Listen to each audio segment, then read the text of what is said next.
Hi there, smart drivers. Rick with Smart Drive Test. Having copious amounts of problems with live streaming today for some reason. I pushed the wrong button, so hopefully this is going to come through. It says that it's now live, it's now working. Tonight we're going to talk about night driving. I'm going to give you some more tips and strategies for driving at night, because I know for new drivers and drivers upgrading for a CDL license that this can be a bit challenging. Because Naruto tips for angled parking: go slowly, okay? And try, when you come up to the lane where you're going to get into to turn into the angled parking, you need to go past so that you the driver, are in line with the back corner of the vehicle where you're going to come around, okay? And go slowly, because when you go slowly and you're trying to park, remember there's two pieces to the vehicle. There's the back of the vehicle and the front of the vehicle, and those two pieces of the vehicle are going at different speeds.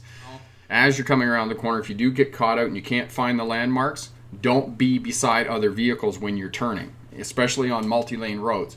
Always be behind the other vehicle or in front of the other vehicle, and if that's not happening, then you need to back off or speed up so that you can create that. So that is just the fundamentals of defensive driving. When you lose control, you simply take your foot off the throttle, look in the direction you want to go, and steer the vehicle in the direction you want to go. And most important, do not oversteer. Okay, don't do that.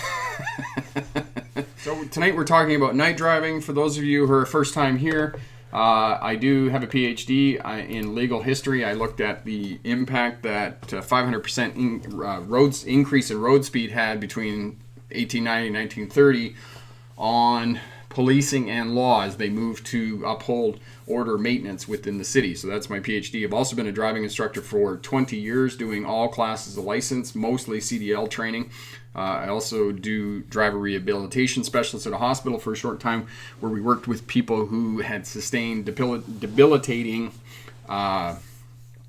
injuries, such as brain injuries, had strokes, lost a limb, oftentimes in a car crash or some sort of industrial accident, and were returning to driving. So that's what I did in terms of my driving career. The farther you get away from urban areas, the less light there is, less ambient light, and the more that you have to rely on your headlights of your vehicle to see into the dark. And it's difficult. Your headlights do not provide enough light for you to see adequately at night.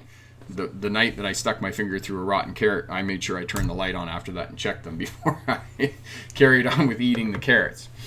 The most dangerous time at night to drive is at sunset and sunrise. And the reason that it's dangerous is because the disparate light levels that you have occurring in the sky and on the ground. Okay, C. Weston, could a person fail a driver's test because of lack of confidence? Yes, C. Weston, they can. Because oftentimes it's not because of their own lack of self-confidence. What often happens is that it erodes their ability to demonstrate the abilities and skills that you need to do successfully and pass a road test. So just know that, okay? Tiffany, I passed my CDL permit test. Congratulations on that, Tiffany. That is really awesome. Congratulations on that. Tiffany, Class B transit operator. That is absolutely brilliant. Tiffany, do you have a job lined up? San Francisco, I have one more drug test tomorrow and start January 29, 2018. Oh, brilliant. That is so great. Yes, Nadia, what I would suggest to you is to go back to and revisit the fundamentals. Go out and get some of those 36-inch tall, 1 meter tall pylons. Practice with those in the parking lot. As well, Nadia, I have a course over at my website, which is, $38. There's a coupon actually down in the coupon box there. You can pick it up for $20, and it's guaranteed. It's got all the stuff in it you need to pass your road test. So I might suggest that as well, because there are some other exercises and skills that might help you out in terms of being successful on your road test. Samantha, is it possible I can get angry if I drive? What should I do? Samantha, if you have issues with anger, one of the things I might suggest is just get out and kick some dirt, run around the car, maybe go for a walk, and then get back in the vehicle and carry on with your trip. Is that a big problem in Winnipeg, Corey? Is that people get on the bus and they don't pay? Yeah, Luad, I would suggest that you do follow what your instructor said, but that is a bit slow. Samantha, you're welcome. Ashimer, you are most welcome.